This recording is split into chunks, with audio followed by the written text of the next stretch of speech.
Okay, just as we get going here, I'm going to pull up. Is it still sharing my screen? I guess it is. I'm just going to run through the spreadsheet real quick to give you a flavor of what's involved here. So this is the one that I showed you the picture of. As I scroll down here, you can see all the words in red are non-biblical words that are in the Book of Mormon. I'm only in the C's so far, and I'm on, okay, deformed, for example, is 3,779 that I've gone through the biblical words. And I go all the way down here. I go all the way to the bottom here. So in total, there are, let's see, a lot of these are proper nouns, of course, but there's 16,490 lines of words. And each one of those, I can show you how often they appear and which scriptures and so on. But the most important thing here is, by the way, I didn't highlight any of the proper nouns because they don't show up in Edwards or anywhere else. So words like Xenos and Zenith and Zizram, those I totally omitted from the analysis. I was only talking about operative words, whatever, withholding, unavoidably, unalterable. You can see how many of them there are. So I thought you might find that interesting. The other thing that I have here that's kind of cool in my database, which I haven't published, is my list of unique terms. Here's one I just pulled up. So it says abound in good works. That's a non-biblical phrase that appears only once in the Book of Mormon, but it appears 11 times in Jonathan Edwards. And only Edwards and Alma use this combination of words. Alma said, see that you have faith, hope, and charity, and then you will always abound in good works.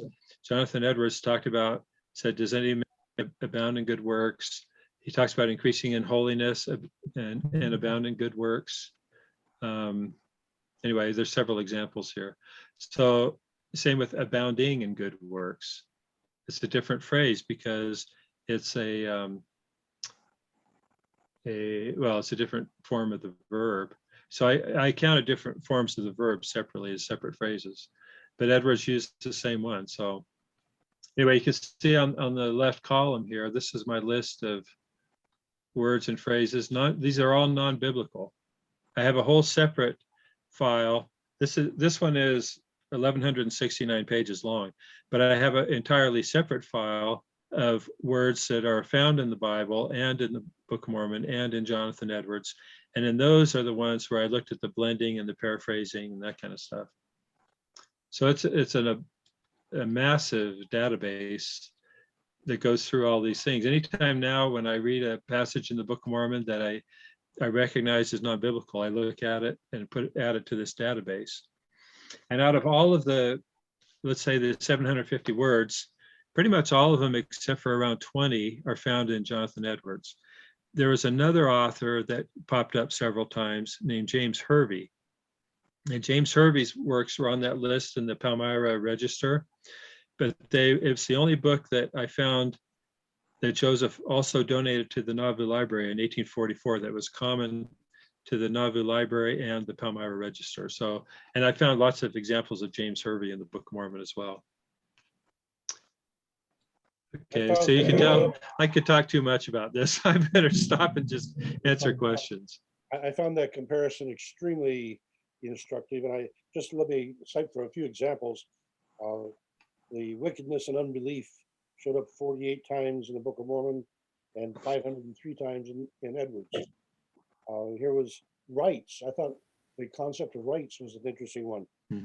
16 times in the Book of Mormon, not something that comes up in the Bible, but 16 times in the Book of Mormon. And what is that number? 236 in to partake of salvation, 28 times in the Book of Mormon, 344 times in Edwards. Our first parents, 11 times in the Book of Mormon, 138 times in Edwards. Our first parents, again, that's not a biblical statement. Now, Paul, let me stop you. It wasn't that interesting that these phrases that we're so familiar with are not in the Bible. Yeah, and to find here's 700 of them that were just striking rights. That's I use rights so frequently as a teacher, Yeah. advocate Yeah. them. And here Yeah. it's not a biblical phrase, but it's a very strong Book of Mormon phrase and a very strong one in Jonathan Edwards. That's right. Yeah. Well, even the fall of Adam is another one.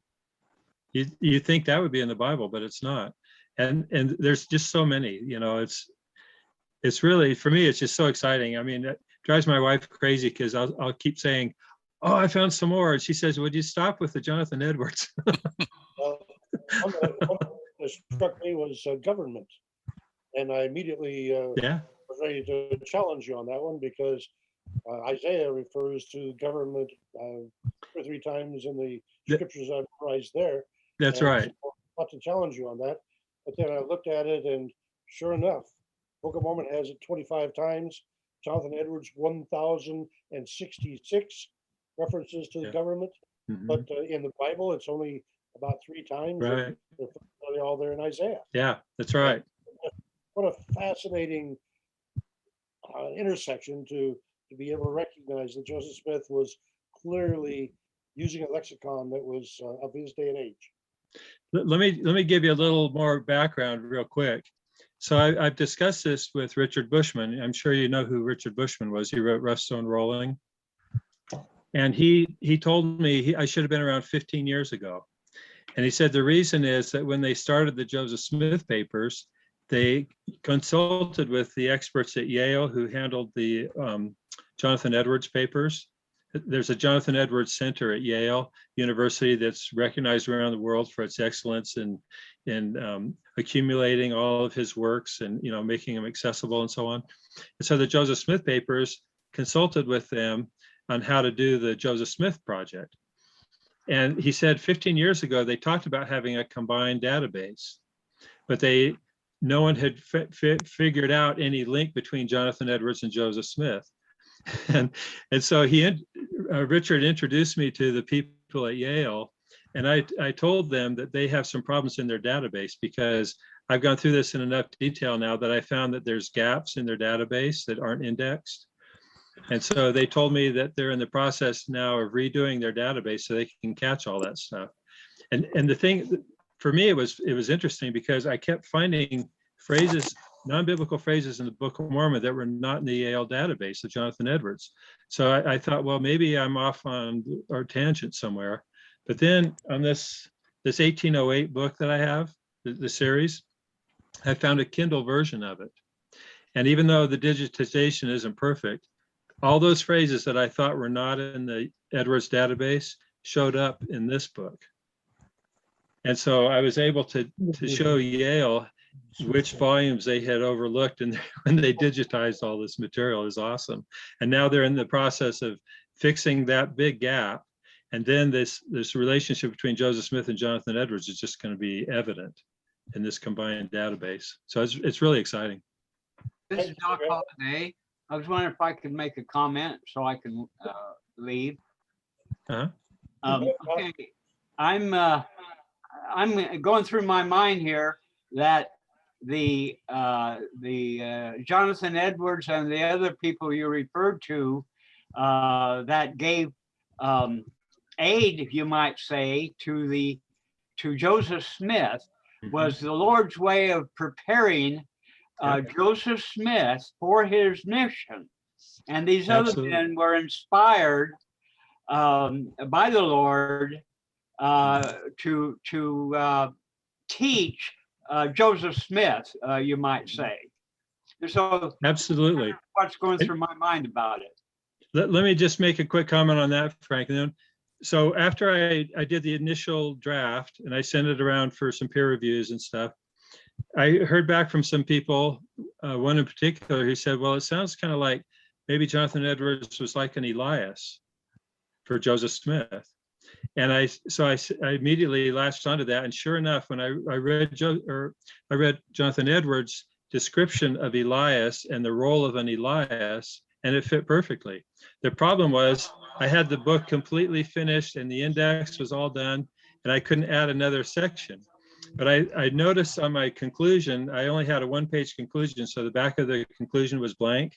So I filled it as condensed as I could to talk about the Elias aspect of Jonathan Edwards on the back page of the conclusion. So Yeah, I have to, if any of my reviewers are here tonight, thank you again for all your input. And I keep hearing from people more and more, of course. And so I'm constantly making updates and adding new information and different angles, but it just keeps getting better all the time. well, So, the Lord needed a young mind Yep. Right. rather than to have the older people that you're speaking of have them as the prophet. What's the phrase? You can't put new wine in old bottles. That's right. Very good. That's a great observation. Jonathan, Yes. I just a couple of comments. I'm fascinated by your research and I love it. One thing that I didn't hear anything that you mentioned there is the possibility of earlier prophets that are unknown to us that had written these things. And remember that God is a source of revelation to all people. Right. And other people have made these kind of statements very well, very probably in the past. And they could be in other records that we're not aware of. Like Zenos and Zenock and probably many others that we don't even know about. The last thing that I'd like to comment on is just the fact that I believe that he did translate the book, that Joseph translated it, but it does say that Joseph translated it by the gift and power of God. Right. And I believe that God used his mind and his manner of speaking, his vocabulary. It was put into our vocabulary, at least it was of the 1800s. And it was made for us in this time. And I believe that God did that. It wasn't just Joseph translating what he saw from some dictionary that he made up. He may have had some notes or something, but I really don't believe that. I really believe that he dictated it to the scribes, and that was a form of translation, but it was done by the gift and power of God. Thank you for your presentation. I really appreciate it. I want to get your book. Okay. Well, Frank, I totally agree with you, because he emphasized that he did it by means of the Urim and Thummim with the gift and power of God. Right. And I believe that. I had one guy give me this idea, which I really have liked, and I've talked about in a few places lately, and that is that the interpreters would be interpreters. In other words, they would give a literal interpretation of a particular character. That interpreting is only the first stage of a translation, because that's a literal. Then you have to do the translation part, which is to say, okay, this word means this, but it doesn't really express it in English. So now I have to translate it into English. And so the Urim and Thummim acted as an interpreter, and then the Lord inspired Joseph on how to use his own vocabulary and understanding to translate it. And I think that the idea of the seer stone may have been interpreted by others in the past too. Yeah. I really believe it was you could use the word interpreters or the Urim and Thummim, but the seer stone to me is an interpretation of what they were talking about. Really, I don't buy that. Yeah, that makes sense. I was interested in what you said about when you talk with other groups, that you say this book is for everyone. This is for you. It is for every denomination. And That's right. I think that is just very significant. It is for me, because I think it has a story that everyone should know, no matter who translated it. Right. Or And how that's it was really translated. it's been really exciting for me to be able to share this with other Christians, because they can see how the Book of Mormon is part of their religious tradition also, because of how it's incorporated with Jonathan Edwards. It doesn't mean they have to convert to any particular religion. They can just use it to come closer to Christ. Right. And that was the whole purpose of it in the first place, right? By the way, what's the name of your the book that's illustrated that you did in Africa? Oh, I have it right here. And how can we get it? You can get it from Digital Legend, is the publisher. I'll send a link to Paul to send around. Thank you. Thank you. Go back, And go let back me to your just show you first real slide. quickly. Go back to your first slide where you had the link to Digital Legend. Oh, okay, I could do that. That's a good idea. I don't know how to get back to the first slide. I'll work on that because we've gone through 100 slides, so it might take a minute. But what I did here was I tried to show church history, faithful church history with the translation of the plates and everything, but it's from an African perspective. You can see here on the back cover, maybe. That's wonderful. Yes, thank you. And this is an artist who lives in Madagascar. Well, he lives in Mauritius, but he's from Madagascar. We need more of that kind of stuff. Oh, it's really cool. It's really fun. And we called it lemurs and chameleons because we found that kids always want to be looking for something. And just as an example, Beverly and I were watching some kids in our community up in Oregon overnight because they had a family situation. And I said, I'd like you guys to read yourselves to bed. And they said, oh, what do you have to read? And I said, well, I have this book. And they said, is it a church book? We don't want to read any church books. And I said, well, not really. It talks about lemurs, and go through here and count the lemurs. And they started just reading the story out loud, all about Joseph Smith and the plates and the whole thing, and not even realizing it was a church book. It was great. Wow.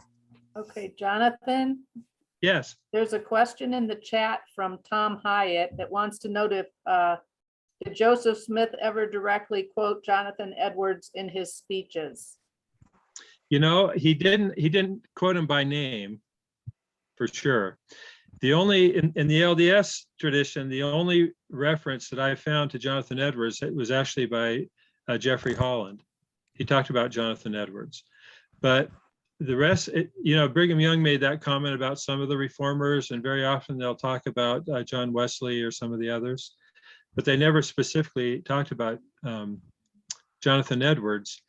And so I wondered about that, and I thought, well, in the first place, if he had, this would have been discovered a long time ago, right? So that's part of it. Plus, Joseph Smith gave something like 200 sermons that no one took notes of. So he could easily have talked about it with no one making notes about it. Okay, and Rick has his hand up, if we could acknowledge that. Okay. please. Yeah. Okay, hi, Jonathan. Thanks Hi, Rick. for all your study, man. That's a really deep study. But to get to my question, did Joseph Smith actually use the term Urim and Thummim? That's a good question, because he did in the Wentworth letter for sure.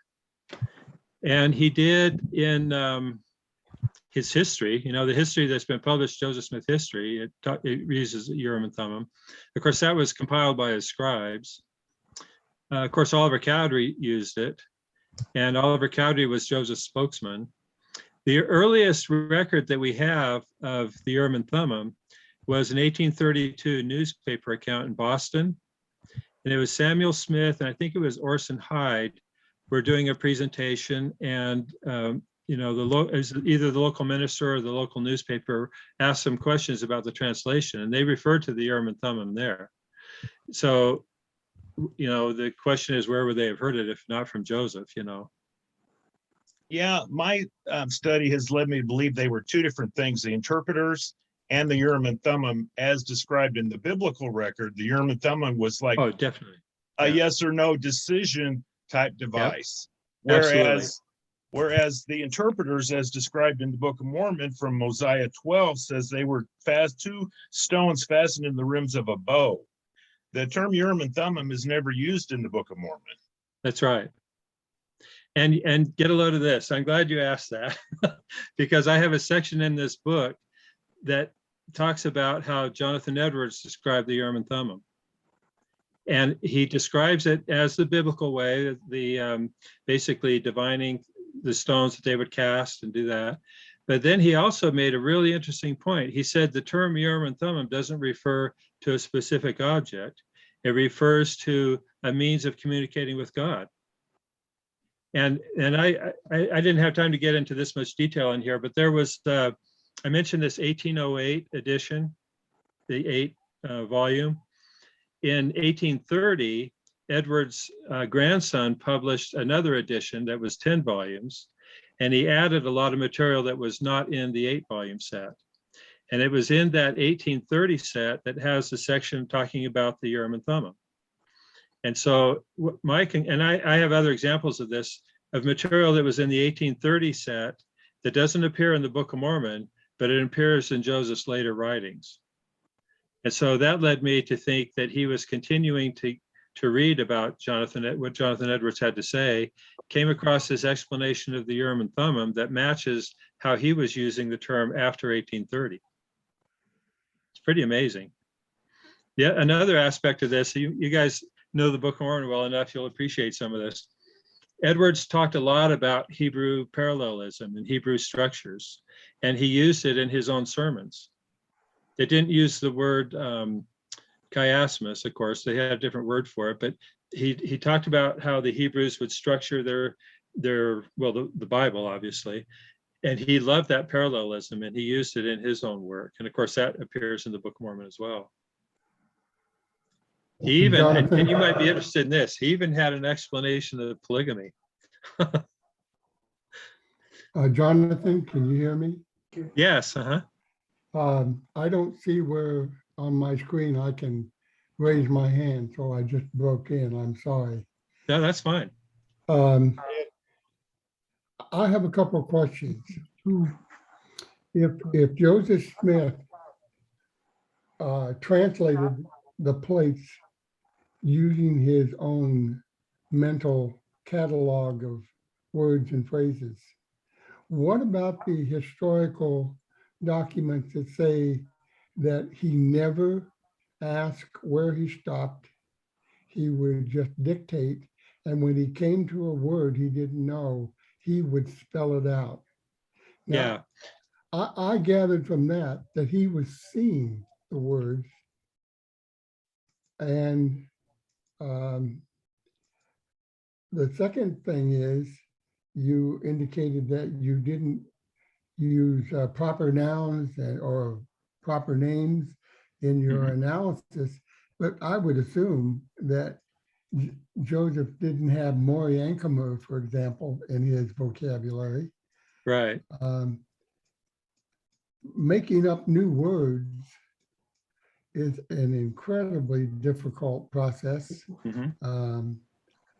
I think authors in the English language oftentimes never make up more than 20, 30 words in a book. And I'm sure he had many of those kinds of things. Yeah. I've felt for some time that Joseph was not a translator. He was a receiver of visual information, which he dictated. Right. Yeah, that was one of the theories that was on my table at the beginning. Right. But then there's one other piece of information I didn't see, maybe it's in your book. In the book of Deuteronomy, Moses prophesied of the coming of two great prophets. And the first prophet, he said, you shall listen to him in all things, or words to that effect. And obviously he was referring to Yeshua. And then he said the second prophet, that the Lord would put his words in his mouth. And I thought that was the most perfect description of how Joseph used his willingness to be a receiver of this information and then dictate to the scribes what he saw, rather than having this come out of his own personal database of words.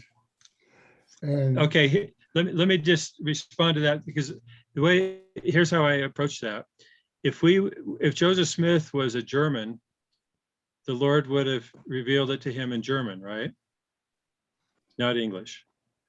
And the Lord can, even any of us, as we receive inspiration or guidance from the Lord, it's in our own language, right? And it's using words that we have. If the Lord inspired us with a word that we had never heard of and didn't know what it would do us no good. So what you're saying, I agree with, because he said he did it by the gift and power of God, but God used the vocabulary and understanding in Joseph's mind, just like he does with each of us. And that's why, I showed those scriptures, how the Lord said over and over, treasure up these words and study the scriptures. Joseph said he studied the scriptures. And that's how we're all prepared to receive more words from the Lord, is by studying the word that he's already given us. As far as the proper nouns, the reason I didn't put those in there is because they were unique. There's no precedent for those proper nouns like Zizram and the rest.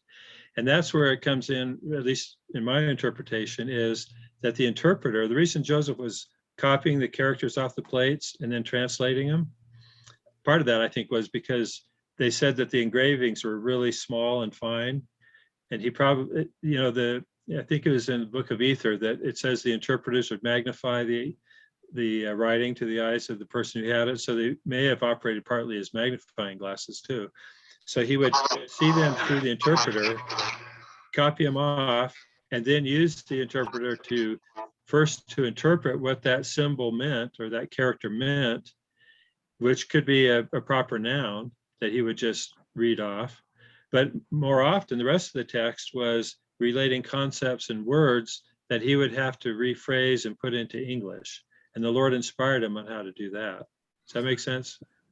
Well, it makes sense. But here's another theory that I didn't hear in your chart. Okay. Who would be the most interested ministers to have the Book of Mormon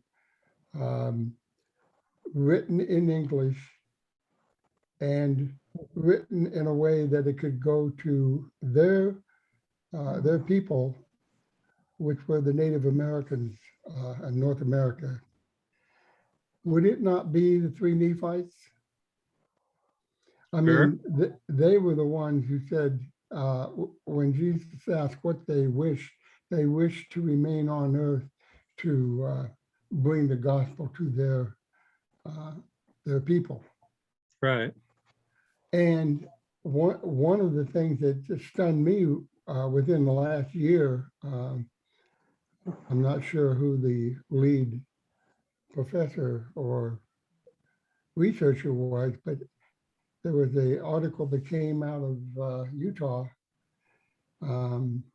probably one of the Scoosens, I imagine, where they said that their research showed that the language that is attributed to the King James Version, specifically the 7 or 8 chapters of Isaiah that are found in the second book of Nephi, that it's actually not the English that was in use at the time Joseph produced the Book of Mormon. It was something that became a dead language sometime before that, called Middle English.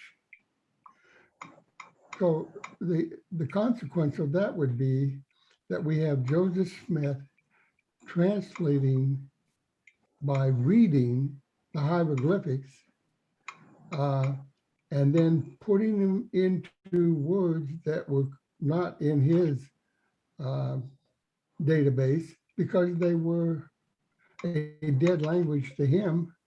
It was Middle English. And then we have all the problems with the descriptions of how the alleged translation took place. And I recall reading some time ago from the longtime scholar from BYU, the man who was an expert in ancient languages, whose name escapes me right now. And he talked about teaching the Book of Mormon at BYU, and he would give an assignment to the class, and he would say, this assignment, should you choose to accept it, here are the conditions. And he listed all the conditions. You have to produce a story. He went through all the things. And you have to do it in a rather short period of time. And you have to dictate it, without ever having to ask to be reminded where you were. And you never make corrections in your dictations. It's just done straight through. I just have such a problem believing that Joseph is a translator as the world generally understands translators. I know the universe is a terrific electrical magnetic place, and we are very capable today of bringing up any document on the internet and having software that will show us what it is believed a proper translation is. And so, I mean, when you say by the gift and power of God, what if the three Nephites did it? And this was all prepared. And they used Middle English because they did their work at that time.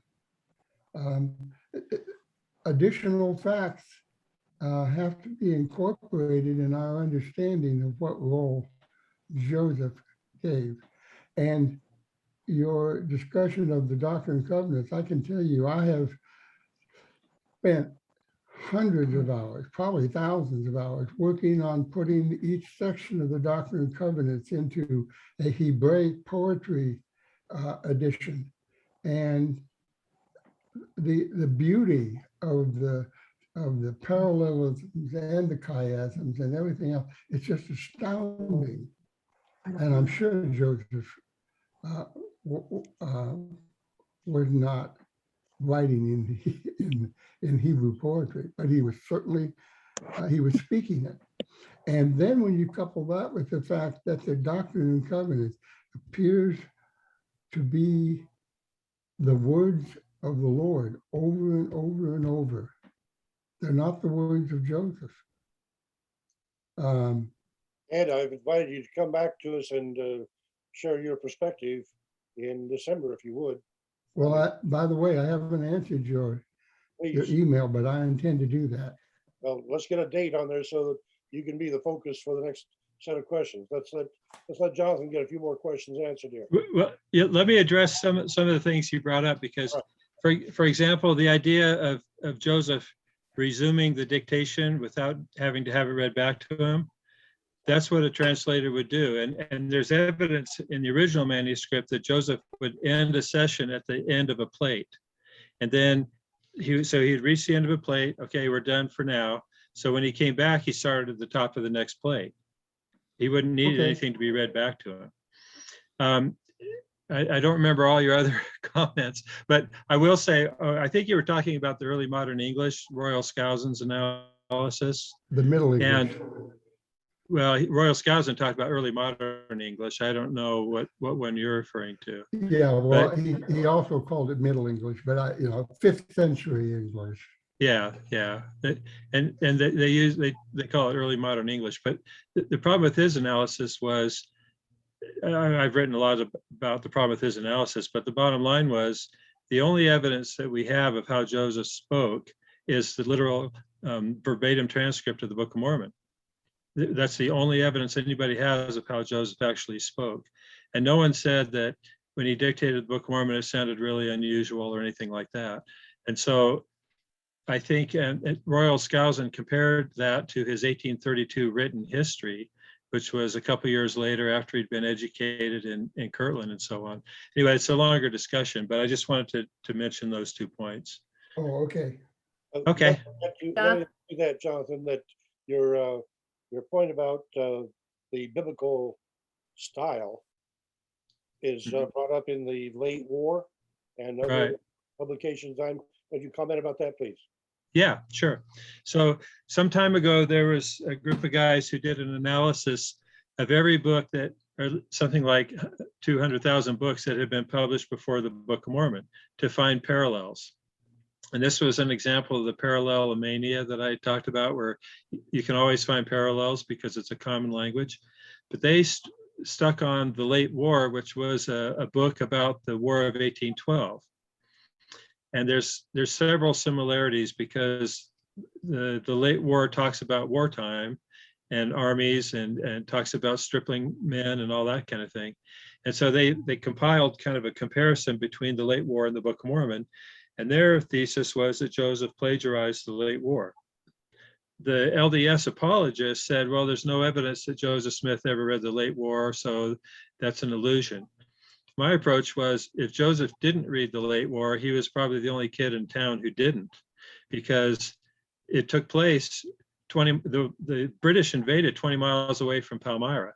His brother was buried in a cemetery named after a veteran of the War of 1812. He grew up around veterans of the war, and this was the book about it that was intended for school children because it was written in the biblical style. So I'm persuaded that Joseph read the late war. But again, that's where you acquire these chunks of language. And so naturally, in the process of translating, he would pull upon these chunks of language that he had, and they would be similar to the things that he read, whether it was Jonathan Edwards or the late war or whatever.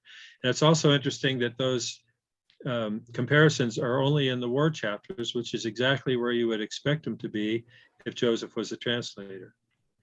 So does that answer the question, or is that too long-winded? Well, if Joseph copied off the hieroglyphics and then and had them interpreted, or he interpreted them, and then had to take that interpretation and put it into what he had to have either thought he could interpret the hieroglyphics, or he was shown what they represented. Right. And if he was shown what they were represented, it would have been in language that he knew. Why would he have to then sit down and write it? The interpretation would be the information that is the Book of Mormon. Okay, well, I've addressed all of that, but in my books, but we don't really have time to go through that much detail tonight. Oh, okay. Other than the example that you can look at is on the Rosetta Stone. And there's the 3 languages on the Rosetta Stone, and the people who translated it do a literal interpretation of what the characters mean. And if you read it, it doesn't make a lot of sense. So they do one line where it's a literal interpretation, and then they do another line where it's translated into understandable English or German or whatever the language is. And that's the process that Joseph described. He copied the characters, interpreted the characters. The other thing that we forget a lot is he translated 116 pages a year earlier. And I have an analysis of how long it took and all that, but basically he had the 2 months plus with Martin Harris to translate just 116 pages. So that was a much slower process than the one he did with Oliver Cowdery. So he had all that time to study the characters. In fact, he studied the characters before he translated the 116 pages. So by the time he got around to Oliver Cowdery and Emma working as his scribe, he was already familiar with the language. He'd already translated 116 pages of it. Jonathan? Anyway. But he didn't have a Rosetta Stone. No, that was just a comparison. Rick has his hand up. Okay, Rick. Okay, me again. I guess Joseph did sort of have Rosetta Stone because he had the interpreters. Right. I think what people object for the word translation is that you have to know both languages in order to interpret from one to the other. It's not believed that Joseph knew this language that they wrote in, so how could it be a translation? So is there a term that you use that describes the method by which they went from the unknown language to English? I use translation, and I think Joseph knew what translation was because the front page of every King James Bible says it's a translation from the ancient languages. It was a common term. Jonathan Edwards talked a lot about translation as well. And so, for him to use a term that was so familiar to everyone, but it meant something unique to him, doesn't make sense to me. Plus, he had the 4 years of preparation with Moroni, right? Then he got the plates. He had the plates for several months, and he said during that time he was copying the characters and translating them. And then So Martin is there Harris, a paper copy of these characters that Joseph had? I mean, do we have any? That's the first I've No. ever heard of that he copied the characters onto But paper. Yeah, it's right in his history. He's Okay. right in Joseph Smith history, but we don't have a copy of it. What's unclear is whether the copies he made when he copied them and translated them, if that's what Martin Harris took to New York or not. That's what I believe. Yeah. Okay. The Another characters question- document, just one last thing on the characters document. We've seen Yeah. several, on Paul's podcast, where we've seen several people that interpret those, right? Yeah. Another- Yeah. Well, another approach to it is that because it's in the handwriting of John Whitmer, it's possible that it corresponds to the part that John Whitmer wrote in the original manuscript. And I know there may be a presentation we could do down the road showing that, because John Whitmer was one of the scribes in Fayette that testified Joseph translated the plates with the Urim and Thummim, not the stone in the hat.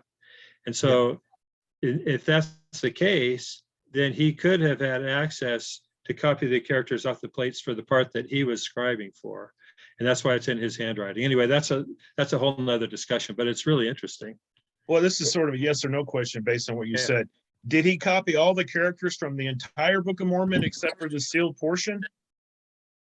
We don't know. All he said was when he got the plates, he began copying the characters and translating them. That's all he said. Okay, But thanks. if it's a language, though, presumably there's a limited number of characters, right? Yeah, So- but, yeah.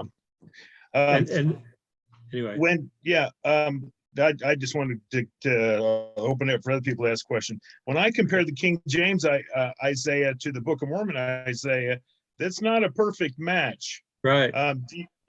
There's some things that are added, some things that are missing. Do you know what Joseph's Bible was that he was using? Well, no one knows for sure. I mean, Oliver Cowdery bought a Bible after they finished the translation that they used for the translation of the Bible.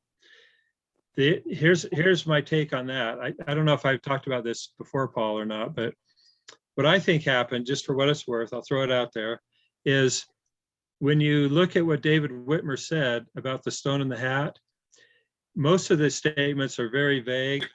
You know, Joseph put a stone in the hat, read words, but on one occasion, David Whitmer is very specific. He said, we set up a table downstairs, people sat around it. Joseph Smith had 3 scribes and they took turns as they tired. And that's completely different from all the other accounts of the translation. And even in the Whitmer farm, it took place upstairs with 1 scribe. And so on the original manuscript, we have First Nephi, we have the first chapter of Second Nephi, and then there's only little bits and pieces all the way through Words of Mormon. So for the original manuscript and David Whitmer also said Emma was one of these 3 scribes. On the original manuscript that we have of First Nephi, Emma is not one of the scribes. It's Oliver Cowdery, Christian, and John Whitmer. And all 3 of them wrote for extensive time, for a day or 2 at a time. So the incident that David Whitmer was talking about could not have involved First Nephi, because there was no 3 scribes taking turns. So it had to be Second Nephi, or possibly Omni or something, but primarily Second Nephi. And so when I looked at that, I thought, okay, Joseph is down there dictating so fast that it takes 3 scribes to keep up with him. That's not the normal translation. That's why I think it was a demonstration. And what I think happened is Joseph was translating in Second Nephi, came across the first 2 or 3 chapters of Isaiah in Second Nephi have substantive changes to them. Then there's a period of 4 or 5 chapters that have a dropped line or an inverted word order, things that are really not significant. And when I compared those side by side and I looked at that, I said, that looks like someone who's making a mistake reciting from memory.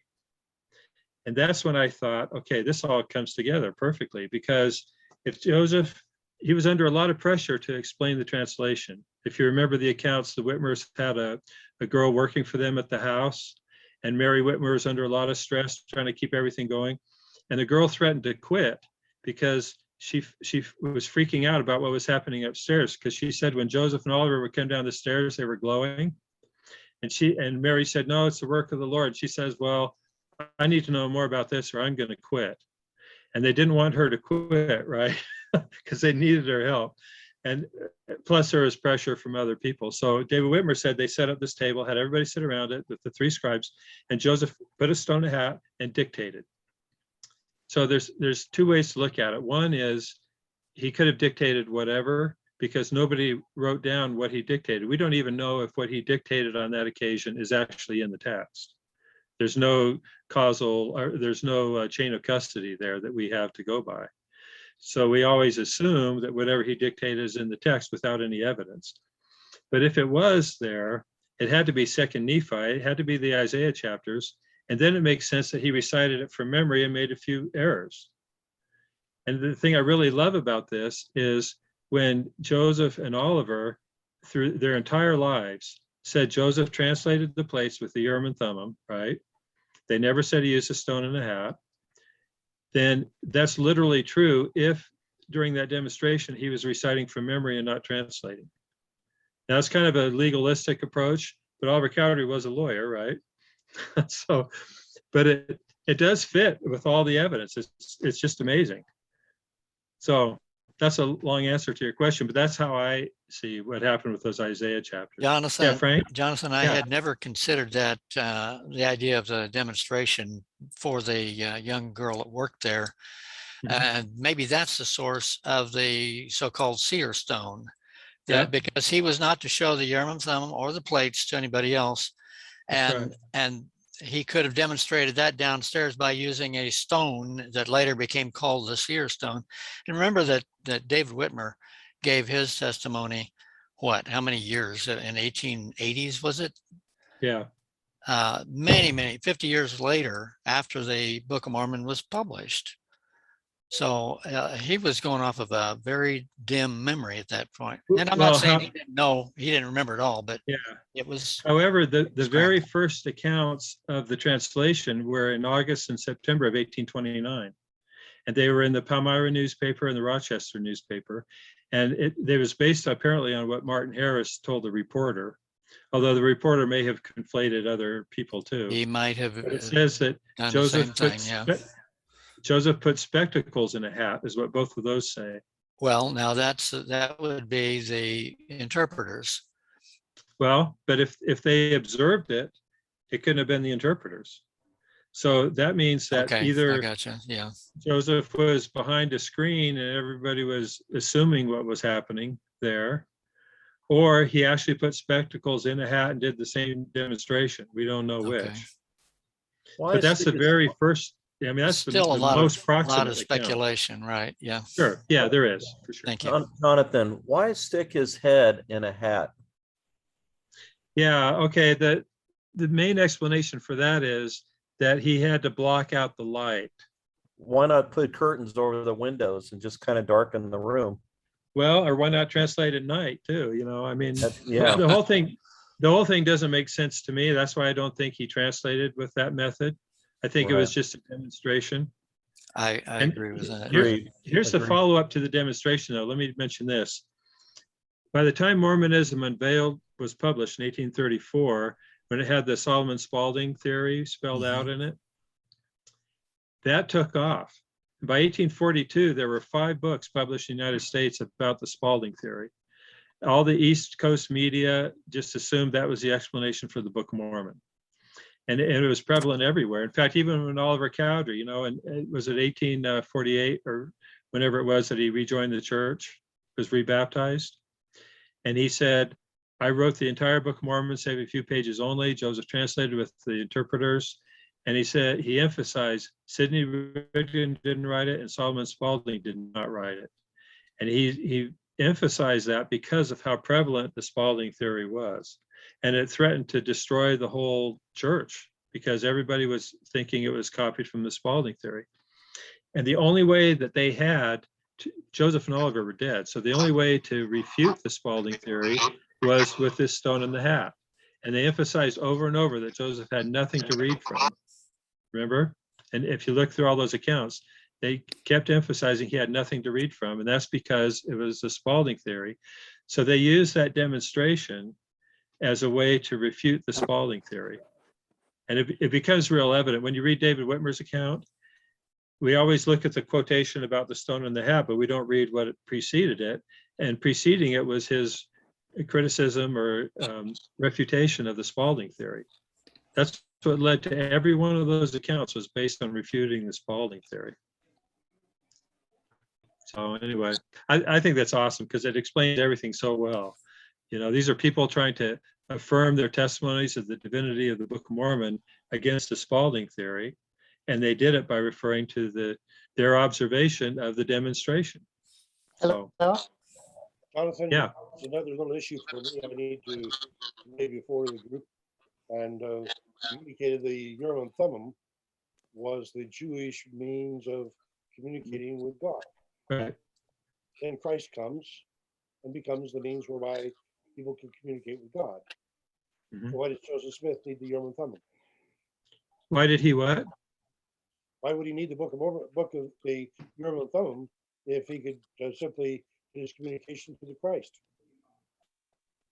I'm not, maybe I didn't hear your whole question because Right. The Urim and Thummim was the means whereby Jews communicated with God. right. Then Christ came, and I think I recorded a statement from you in the book saying that Christ replaced the Urim and Thummim. Well, that's what Edward said. Yeah. It was Jonathan Edwards. Yeah. Okay. So if Christ replaced the Urim and Thummim, why would Joseph Smith need the Urim and Thummim? Because he had the Christ. Well, because I think the narrative was that he needed the interpreters to understand the language, right? And so whether Moroni actually called them the Urim and Thummim, they were not the Urim and Thummim that Moses had, of course, right? And so I don't know if it was Moroni who called it Urim and Thummim or Joseph called it that later. The way Edwards explained it is the Urim and Thummim is not only as one specific object, it's a device or a, what do they call it, an instrument that you use to communicate with God, right? So, and I think later on, Joseph adopted that in Nauvoo when he started saying everybody has a Urim and Thummim and those kind of things, right? The earth is a Urim and Thummim. The earth is Urim and Thummim. Yeah, so it's more of, rather than thinking of it as a specific article from the Old Testament, it's more of a means of communication or accessing the divine, I guess you would say. This really shows how important it is to understand what was meant by translated. And I think it's real important that he said he translated it by the gift and power of God. And after they had lost the first 116 pages, Joseph was told that he'd lost his power to translate. Right. And if he had the characters written down and he understood what the characters meant, he would have still had the power to look at the plates and say, well, I'm going to go ahead and just write down what I see. But I don't think here's the problem.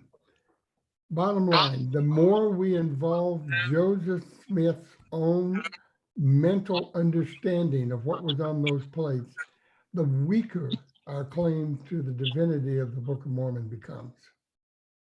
Because well, I mean, looking... I understand what you're saying, but I think the fact that he had these plates that had been preserved and revealed by an angel is all we need to know.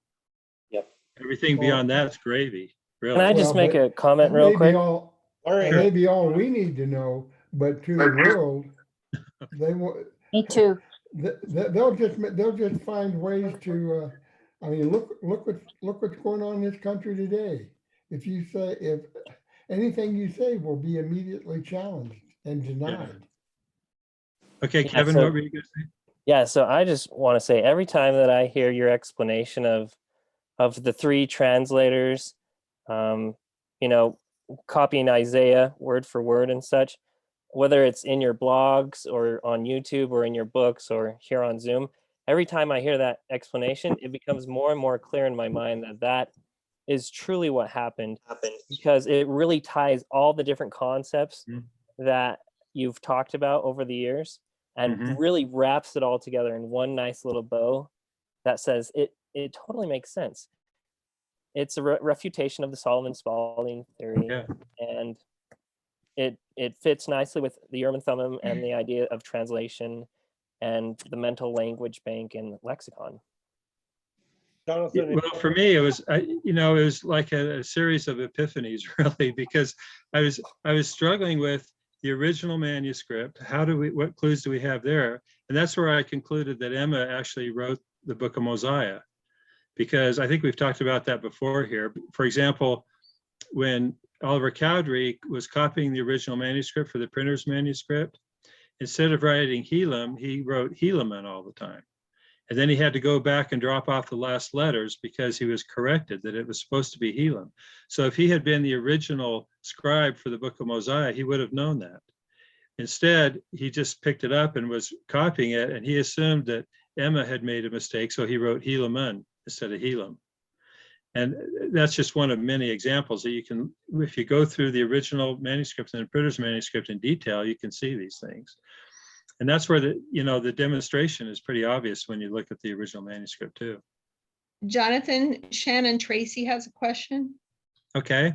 And then For some Rick, reason, I don't see the Lawrence has comment. got his hand up too. Yeah.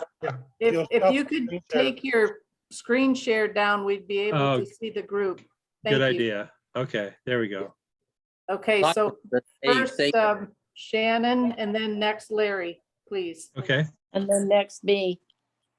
So, Hello. John, great to see you again. Loved you at the conference last week. So, question I have is the Charles Anthem characters that were given them. I noticed there's a unique thing. You see, the first line is really, really large, and they get progressively smaller and smaller and compact together. What are your observations of that? I mean, I have observation that somebody had something they had to write and they started running out of space. I mean, I used to do that when I was younger and try to write a letter. So Yeah. what do you make of that characteristic of those those characters there?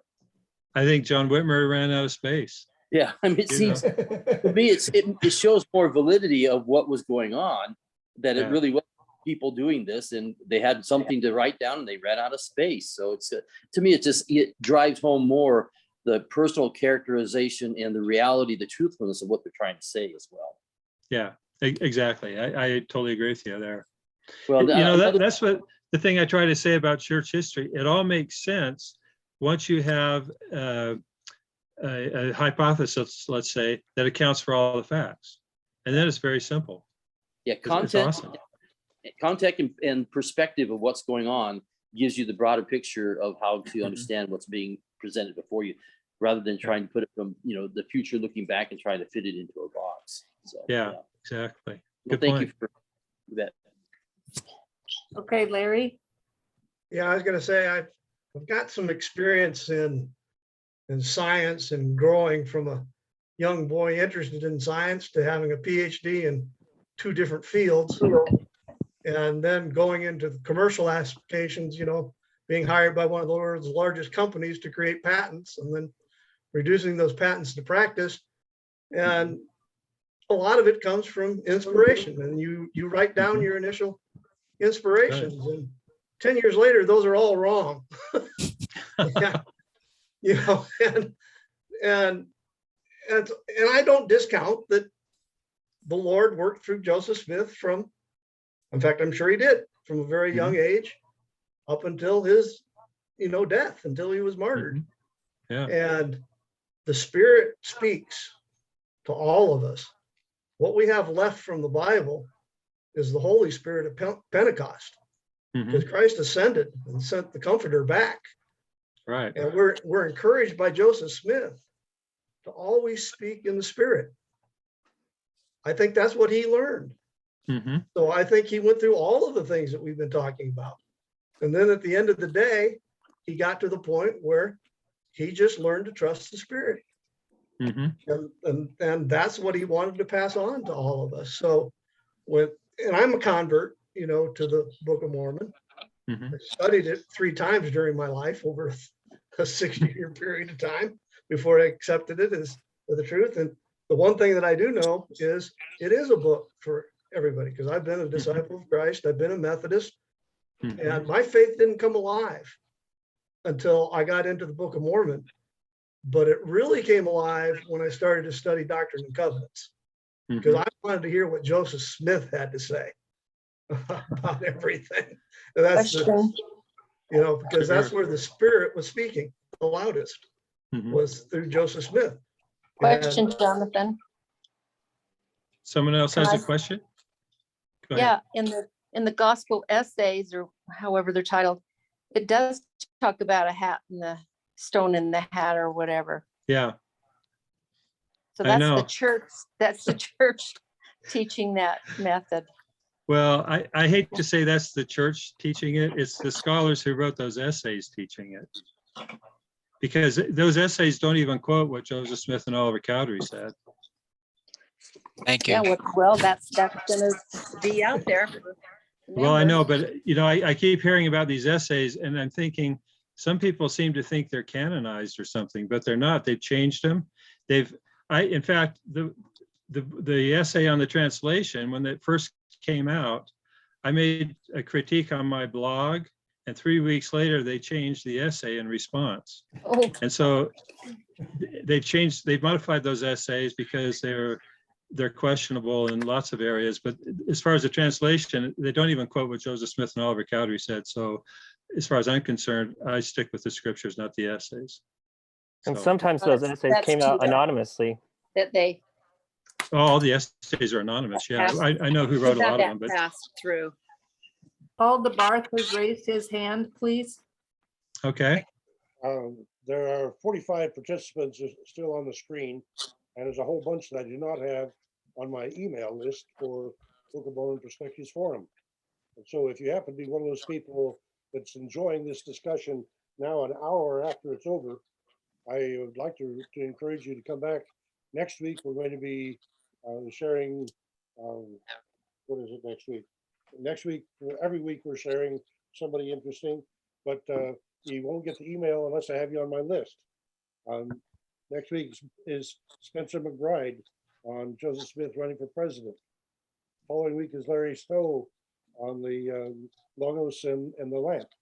And so neat stuff coming up, but quite a number of you for whom I do not have you on the list. My email is debarthp@gmail.com. Send me the email. I'll include you on the list. You'll get the notices of the sessions coming up. Now, back to the discussion with Jonathan, but wow, this is neat. There's still 45 people, 45 boxes open. There's multiple people there. So we're over 50 people an hour afterwards, Jonathan. That's pretty good. Pretty good interest. Hey, Paul, Well, it's an exciting topic. So yeah, Paul, I have a question. I got an email with this. So does that mean that I'm on the list? No. Okay. Shannon Tracy is not on my list. Okay. Why don't you drop your email into the chat so I can copy it off of there, okay? Okay. okay, now I can look at the chat. Are there other questions on the chat? Let's see.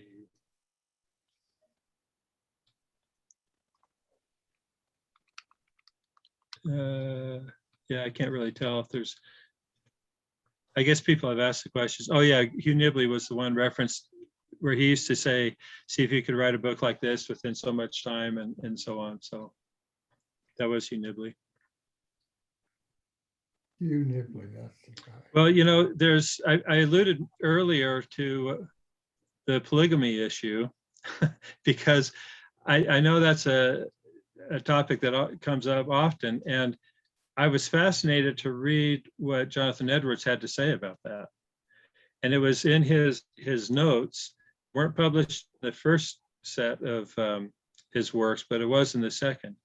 And he actually said in there that, well, let me back up by saying he often talked about types and shadows. You know, the Book of Mormon talks about types and shadows. Bible talks a little bit about shadows as an Old Testament prophecy of what would happen during the New Testament times or something. Edwards talked a lot about types, as the Book of Mormon does also. And he said that when Solomon married many wives from different countries or areas of the area of the world that he was familiar with, he said that was a type of the church in the latter days, because the marriage covenant that Christ analogized to being a member of the church would apply to the entire world. And so Edwards suggested that Solomon's participation with, multiple wives was to forecast or shadow or be a type of the gospel embracing people all around the world in the latter days. Now, I'm not saying it nearly as well as he did, but that was the concept. And so I put that in the book, suggesting there's another possible explanation for how that whole thing got started, is maybe they saw it as a fulfillment of an Old Testament type to represent the gospel going to the whole world. You'd have to see how he explained it in the book. It's in one of those chapters, Paul. I don't even remember which one, but I did mention that as there's another interesting aspect of Edwards that has to do with Book of Mormon geography that I talk about in the book a little bit. I mean, it's just a multifaceted thing. It's not just a bunch of words that are similar. It's concepts and principles and ideas about God's involvement in the world in the latter days and how he would really make sure that the gospel got spread to everybody. So it'd be interesting to raise that question with Whitney Hornig when she comes on November 15th. Mhm. She's been about the polygamy issue with Joseph Smith. Okay. Any other questions? Comments? I just wanted to comment that one of our sons said when he meets Joseph, he wants to ask him about that stone in the hat, whether it was Android or Apple. There you go. The Lord works in mysterious ways. Yeah. Jonathan, I wanted to thank you for all the hard work and research you've done, and the fact that you're willing to share with us. And it certainly puts a different spin on some of the things that I was thinking, and it's very, very helpful. Well, let me tell you, I love Paul's group because you guys know the Book of Mormon better than any other groups I ever speak to. Just last night, I was speaking to a group of university students, and they were wonderful kids, smart students and all that, but they really knew hardly anything. They'd never heard of Zelf, for example. They didn't know much about any of the things I was talking about.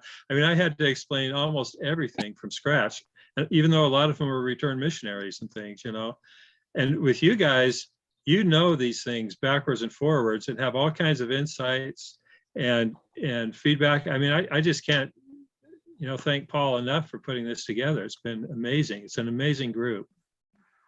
It's been marvelous. Don't tell me that Zelf was in the Book of Mormon. No, Jonathan. I didn't say that. Almost such a did. No.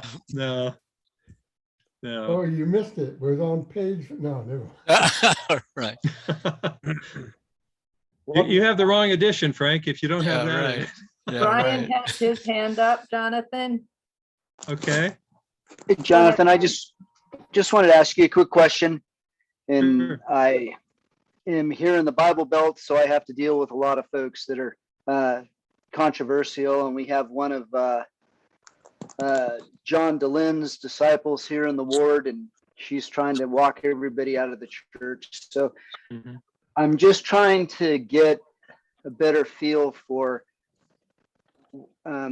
what the importance of Jonathan Edwards' influence is, because in just listening to some of the challenges that I've had to work with and trying to shepherding people back into the thing, into the church, that it almost tonight sounds like Jonathan Edwards is Mormon and Joseph's up there reading him or has read him. Now he's coming down. Yeah. Now he's coming down and, sticking his face in a hat and telling the story of Jonathan Edwards. Yeah. And so, I don't necessarily, I'm not catching the vision of the importance of Jonathan Edwards' influence. And if you could just help me that's a with great comment. And part of the problem is that I've emphasized it so much because it's new, but still, remember that list of all the words I showed from the Bible and the Book of Mormon and the others? The Book of Mormon is predominantly biblical language. I was only focusing on the relatively small part that's non-biblical. Okay. And the reason it's so significant is John Delin's entire assumption is that Joseph didn't translate the plates. If Joseph translated the plates, everything John Dehlin says is absurd. And that's why he keeps focusing on this issue of the stone in the hat. If Joseph just read the words off the stone in the hat, he didn't translate anything.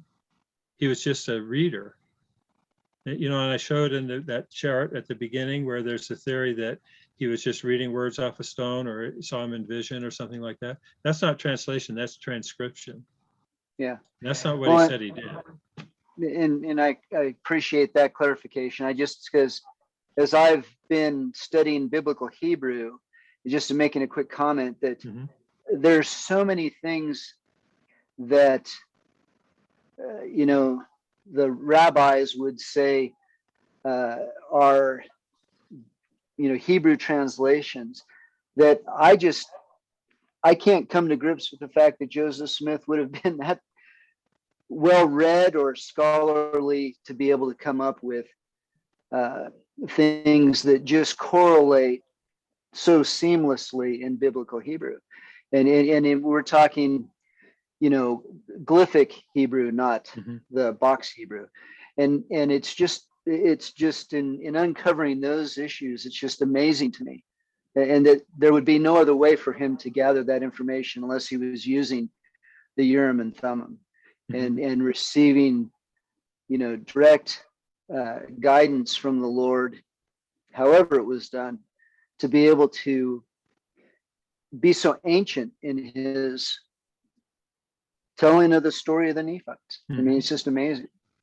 Well, and don't forget, Brigham Young said in the 1870s that if the Book of Mormon was to be retranslated today, it would read much differently. And that's because that was 50 years later, language had changed.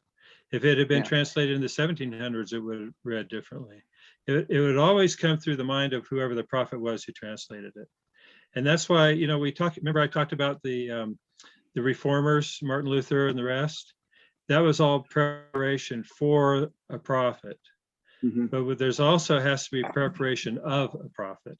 The person who was to translate the Book of Mormon had to be prepared by the Lord to do that.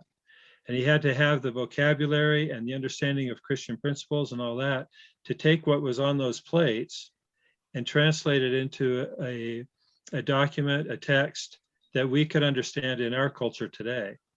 And that's why I think that's the influence of Jonathan Edwards. Joseph Smith had nothing to do with Jonathan Edwards' theology. I should make that clear too, that he was borrowing the phrases like infinite goodness, which had some universal Christian application that Joseph could use, but he did not adopt Jonathan Edwards' theology. Well, thank you, brother. I appreciate you. Does that help to clarify that? Yeah, thank you very much. I'm going to mute out so others can have a turn. Okay. Jonathan, Shannon Tracy has his hand up. Okay. I'll unmute myself. So one thing that I think we keep forgetting is a lot of times they say that that Joseph Smith was uneducated, but he was not ignorant. And he had a fascinating mind. The more that I study and hear other people talk about him, I get the feeling that he probably had a photographic memory so that he had perfect recall on almost everything that he's probably observed in his life. And that would explain him being able to translate well, is because his mind was filled of vocabulary. And from what he read, from what he examined. And then I really like the way, Jonathan, you pull things together to where you uncomplicate what people try to complicate when it comes to some of the basic concepts of the, you know, the restoration of the Book of Mormon and things like that. It's wonderful to see how well you can do that, and then allow us to have that information to then communicate to other people if we study, you know, your words and your books, so that we can actually be as well to uncomplicate the complication that they try to put into that. So and what I appreciate that. Let me mention one thing that I did in the book in the appendix. The very first appendix shows you how to do what I did. I show you what links you can go to, what software you can use, and you can find your own comparisons. And that's what I've been doing. And for me, it's just fun. Beverly will tell you it drives her nuts because I do it too much. But whenever I hear a sermon, whether Christian or LDS or whatever, I recognize Jonathan Edwards' influence. And if you study his life, that's why Yale has a whole center on Jonathan Edwards. Some historians say that Edwards was the single most influential person in American history that caused the revolution. Some people say he still today has the highest IQ of any American ever born, even though he wasn't an American technically because he died before the revolution. But he was that brilliant. You know, he graduated from Yale when he was 16. He did his master's dissertation. He wrote it, defended it in Latin, you know, this kind of thing. I mean, he's just a brilliant guy. But he also kind of really was an Elias for the Restoration that I think the Christian community as a whole just didn't recognize. And I've compared it to the way the Jewish community didn't recognize Christ, even though he was the fulfillment of the prophecies. And I think you can make the case that Jonathan Edwards prepared the Christian world for the Restoration. He even used the word restoration, but they didn't recognize it when it happened. And that's why I think this is such an exciting way to expand the influence of the Book of Mormon and share it with people who otherwise would never consider it because they think it's a conversion tool. They don't want to be converted, right? I guess I've made that point before, but that's really my most exciting part of this whole process. But the point is, if you get the book and look at it, you can find these things yourself. You'll find some that I haven't come across and send them to me, and I'll add them to the next edition, you know. Well, you know, we forget that Joseph came home many nights and talked about the stories from the Book of Mormon that he received before he started translating. So that was part of the content that he was building to be able to translate. Yep. Boyd Tuttle's trying to get in. Boyd Tuttle and then Kevin Bell. Thanks for tonight. I was thinking too, you know, if you lock yourself into a transcription model where the text had to be given to him, unmitigated, unmuted, unchanged, then how do you explain Joseph going back through the manuscript and making changes and edits willy-nilly, like he knew something about the text, like he had the authority to do that? Had he been compelled to do it a certain way, he wouldn't have had the freedom to make those changes. Yet he had no compunction, no problem with making edits and changes after the fact. Mm-hmm. Good point. Kevin, were you gonna say something? So my question was getting back to Brian Bacon. So basically, I'm assuming I know the answer, but just to clarify and get you on record saying this. So basically, when Joseph Smith translated the Book of Mormon versus Russell M. Nelson versus President Hinckley or, you know, David O. McKay or whoever, the content of the Book of Mormon translation would stay the same, but maybe the descriptions or the details or the wording would be different. Is that correct? That's how I see it. I mean, that's how the way Brigham Young described it. So, Okay. I mean, so it'd be generally the idea. same story. What's that? It would generally be the same story, the war chapters and things like that, more likely than not. Yeah, I give a comparison. Let me just show you, since I have it handy.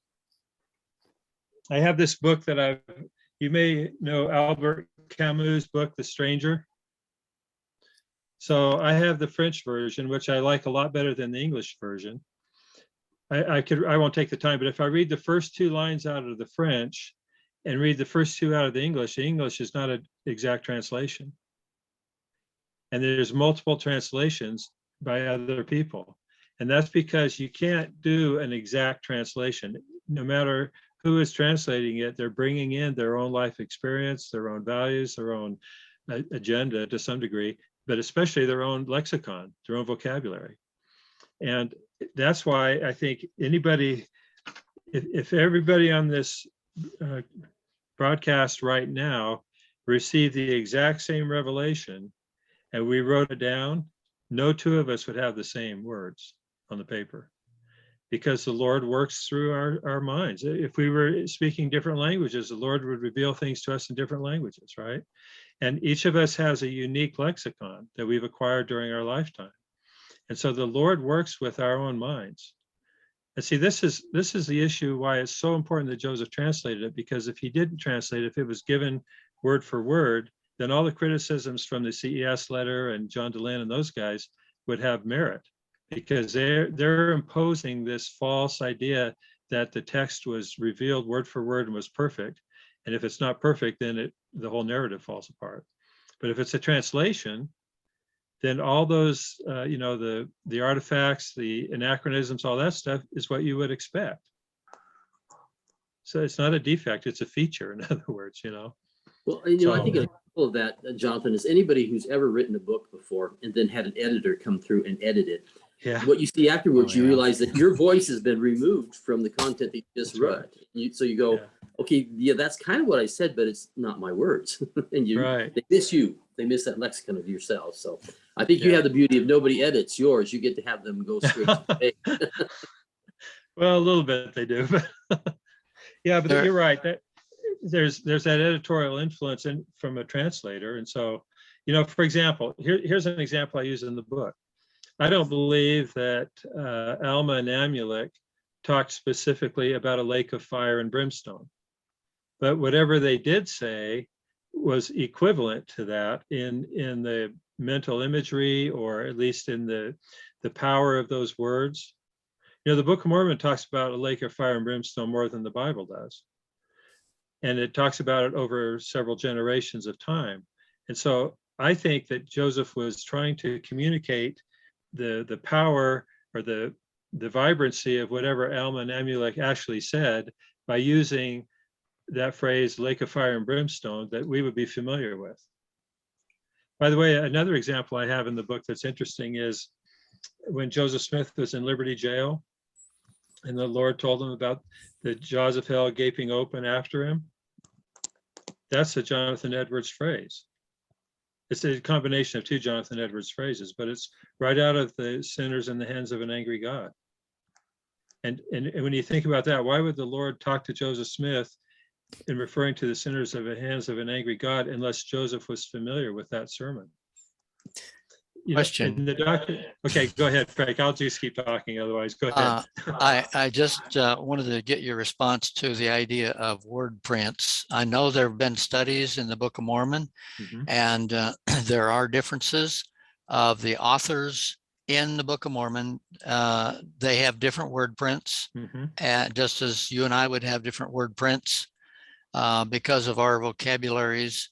And if it was just Joseph Smith, then there would be one word print there.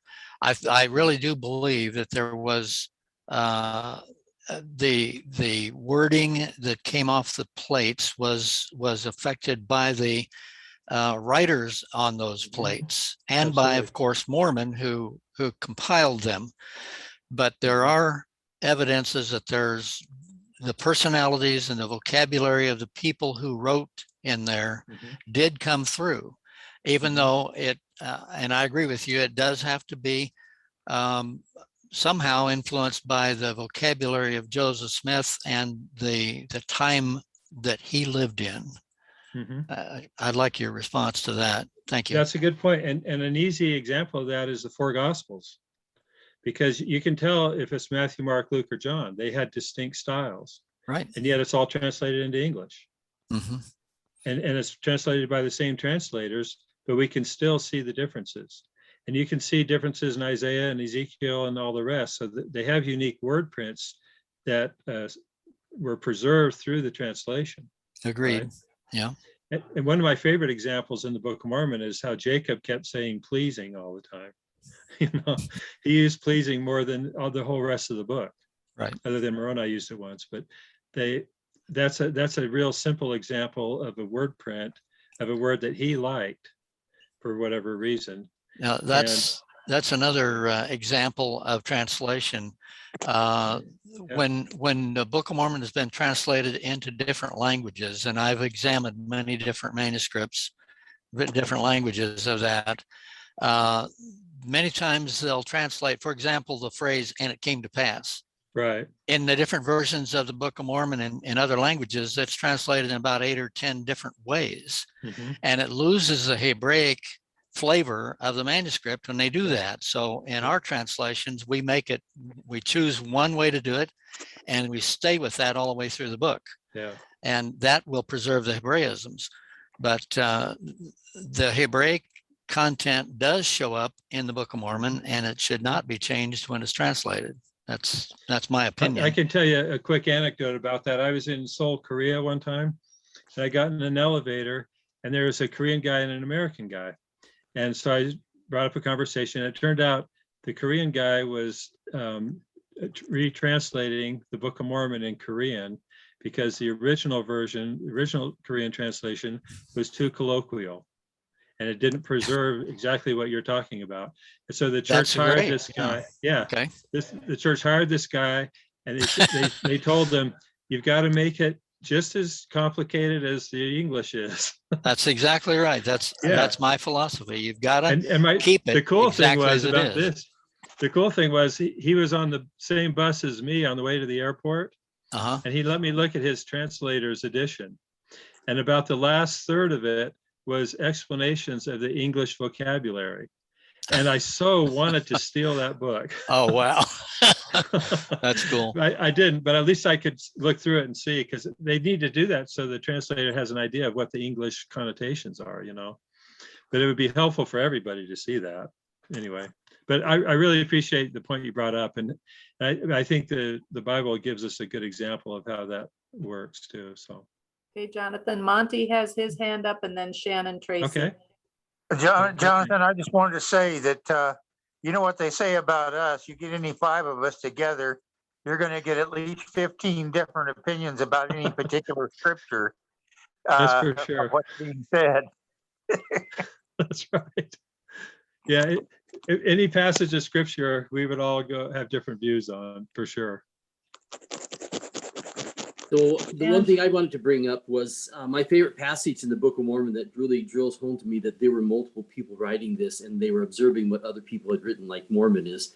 In Alma, when he talks about that they go to the waters of Mormon, you talk almost like a first person, and then all of a sudden it stops and it says, for thus they were called, because you can just see Mormon saying, hey, that's my name. I'm not putting that in there. They are the words of the waters of Mormon, for thus they were called. So yeah, that's great.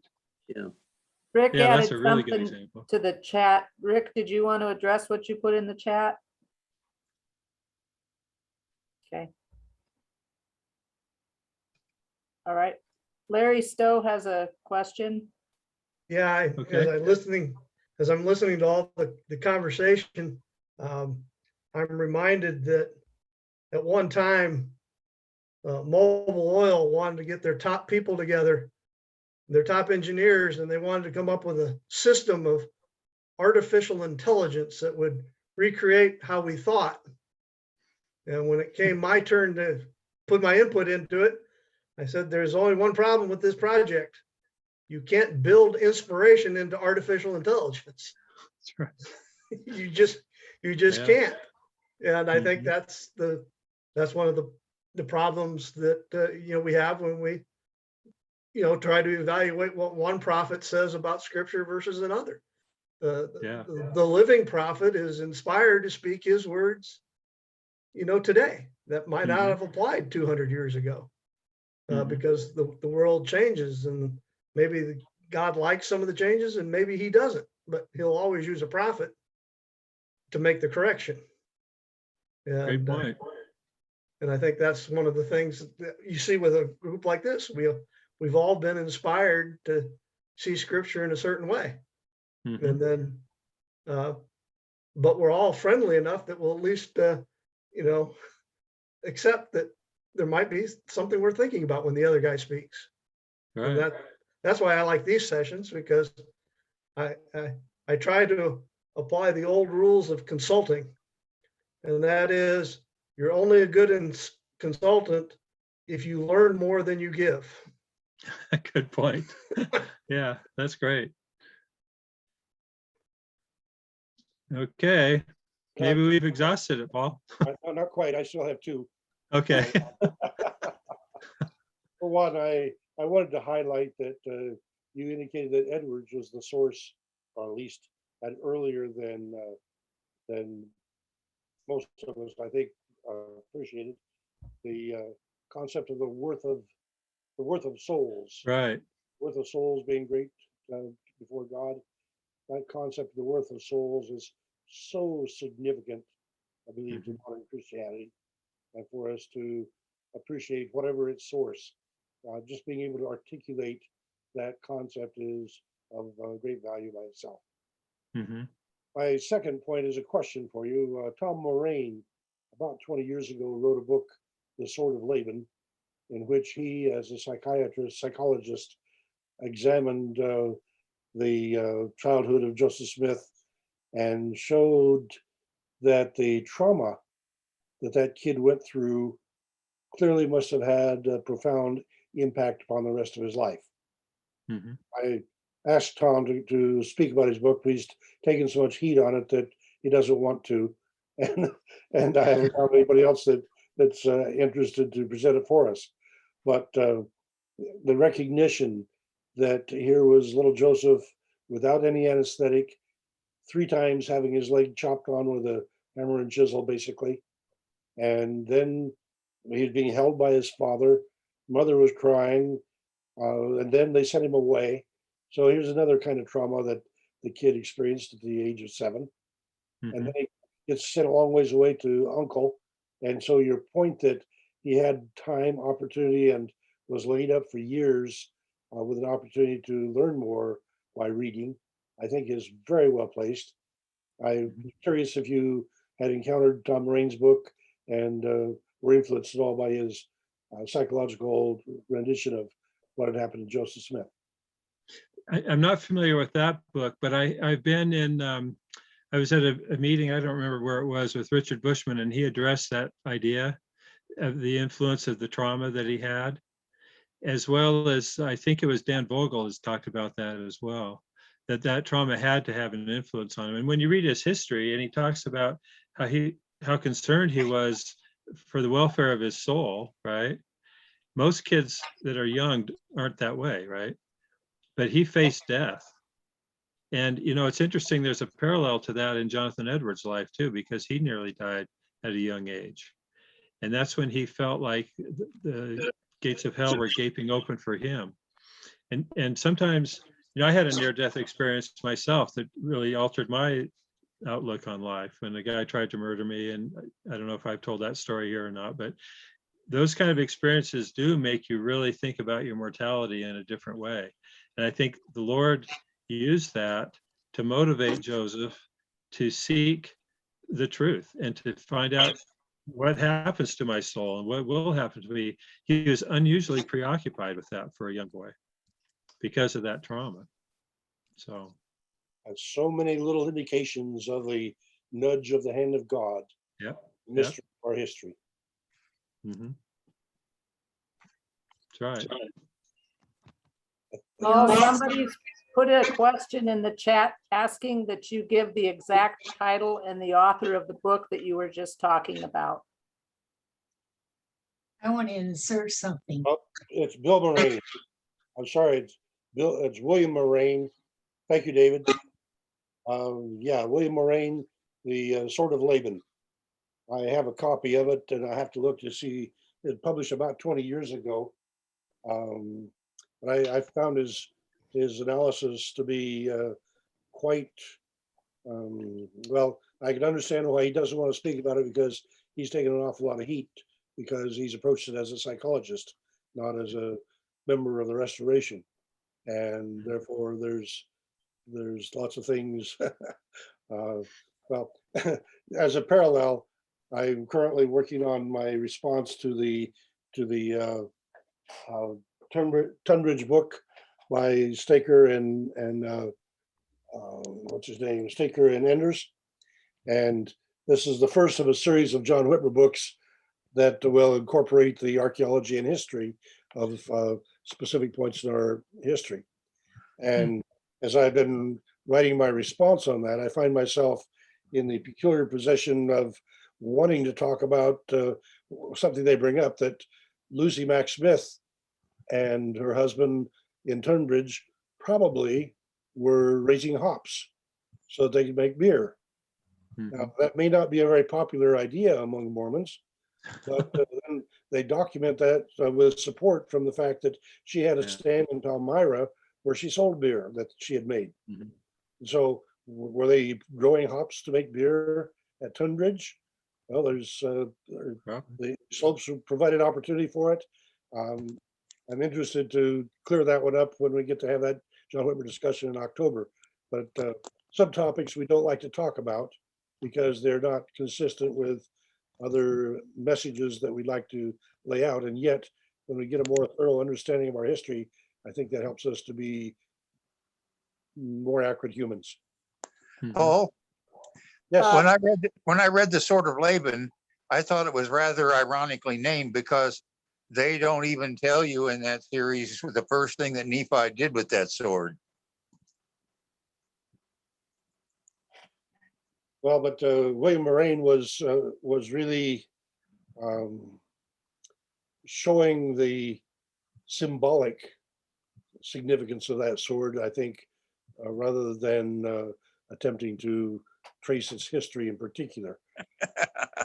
So Rick has his hand up too when we have time. I'll yield. Okay, should I go now? Go ahead, Rick.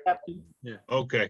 I was just contemplating this this theory that, or maybe the fact that Joseph Smith copied all the characters of the Book of Mormon onto some paper and then translated from the paper to another paper or read off the one paper to the other paper. I think it would take an enormous amount of time to copy all those characters that were in the plates, instead of just using the interpreters, looking at the plates and have God provide you with words that you already learned, like through Jonathan Edwards, for example.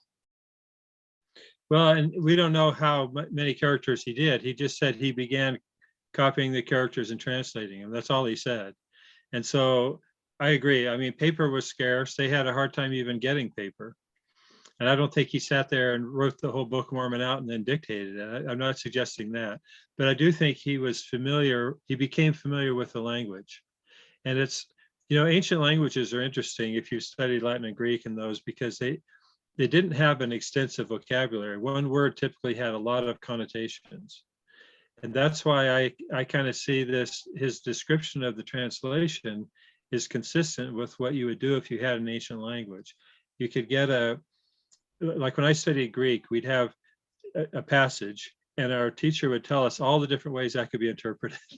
You know, in English, it's a little more narrow because we have a big vocabulary and rules of syntax and all that. Hebrew, you don't even have vowels, so that you have even more options.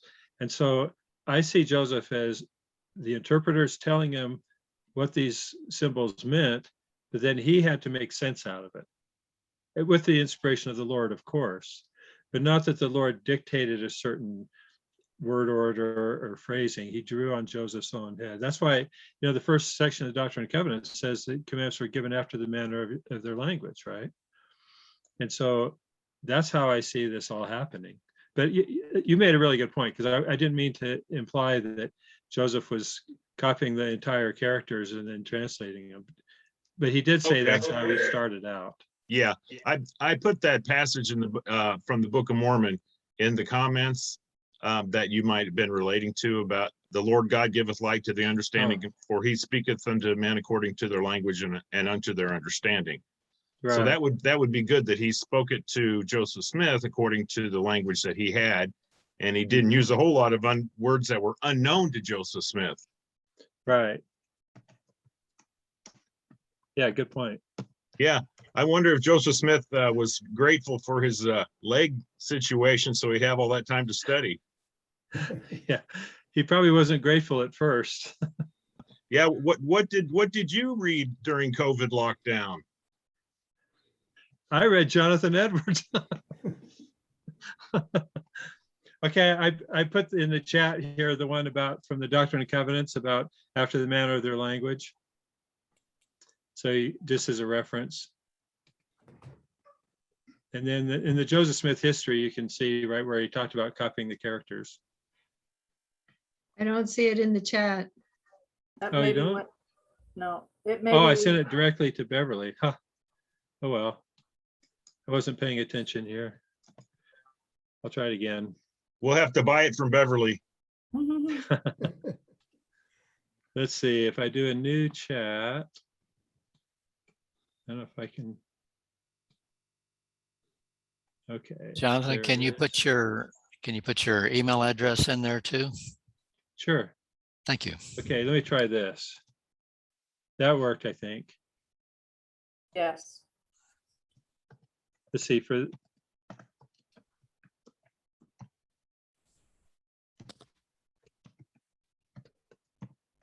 Okay, that's the one I use for church-related things.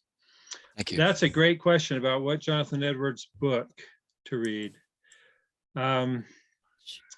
You know, he's a very, I don't want to say verbose because it's very tightly packed, but very prolific writer. And I would say the best one to start with, I like the sinner or the men are God's enemies, whatever that one was I mentioned. Natural man are enemies to God. Yeah, yeah. And that's just a sermon. If you go, I'll put the link in here. It's I think that's the link. Let me double check that one, because if you go to that link, that's all of Edwards' works.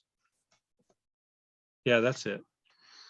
And if you go to that link, you can find lots and lots of references. They highlight some of the most important things that he wrote, the most influential things that he wrote.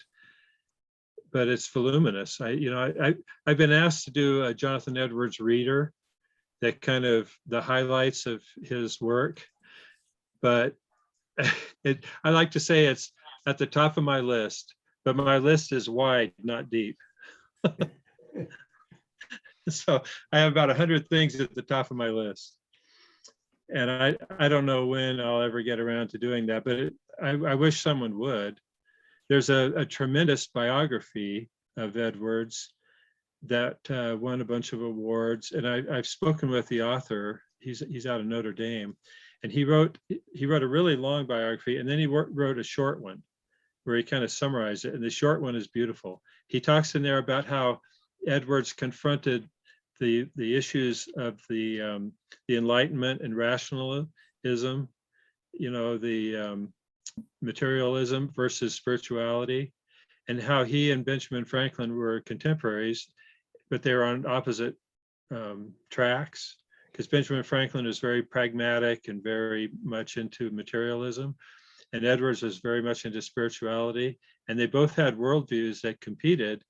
But the way Edwards addressed the issue of kind of the new science and the new materialism from a religious perspective is fascinating. It applies to us today extremely well. In fact, Edwards started off as a scientist.